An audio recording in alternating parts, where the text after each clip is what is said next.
rakan.pintu.co. Sejumlah demisioner presiden dan Dewan Perwakilan Mahasiswa Senat Mahasiswa se-Aceh mendukung Bustami Hamzah sebagai Cagup Aceh periode 2025 hingga 2030. Mereka menilai Bustami Hamzah adalah sosok yang tepat dan ideal untuk Aceh. Pernyataan sikap tersebut berlangsung di salah satu warung kopi di Banda Aceh, Senin 12 Agustus 2024.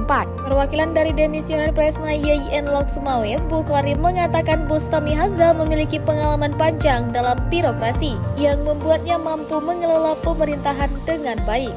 Bapak Bustami ini sangat secara kapasitas ini dan secara kompetensi beliau mampu memimpin Aceh.